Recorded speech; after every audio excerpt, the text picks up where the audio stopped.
Ambassa and Nepaltila police have arrested a man who had been evading law enforcement after allegedly attempting to fatally assault his wife with a sharp weapon in Ambassa Kathalwari village. The accused, identified as Pradeep Riang, was apprehended during a coordinated midnight sweep.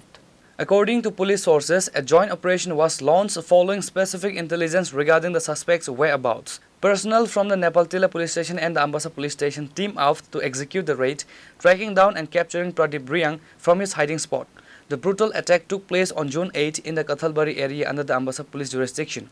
Pradeep Riang allegedly assaulted his wife with a sharp, heavy weapon following a domestic dispute, leaving her with severe injuries. Immediately after committing the crime, the accused fled the locality, prompting the police to register a case against him. June মাসের ৮ তারিখ আমবাসা মহিলা থানায় একটা মামলা রুজু হয়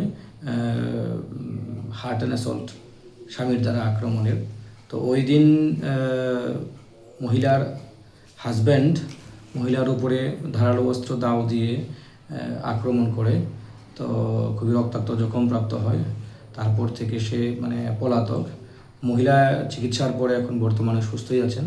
ততদিন পলাতক ছিল। গতকালকে তার বাড়ি আমরা নেপালটিলাতে, তো মহিলার বাড়ি এখানে কাঁঠালবাড়িতে। তো নেপালটিলা এরিয়াতে নেপালটিলা পুলিশ স্টেশন এবং আমাদের আমবাসা মহিলা থানা পুলিশ যৌথভাবে অভিযান করে এখান থেকে অ্যারেস্ট করতে সক্ষম হয়। অ্যারেস্ট করে নিয়ে আসা হয়। আজকে আদালতে তোলা হবে। নির্দিষ্ট আমাদের আইন কানুন যা আছে ফর্মালিটিজ মেনটেন করে।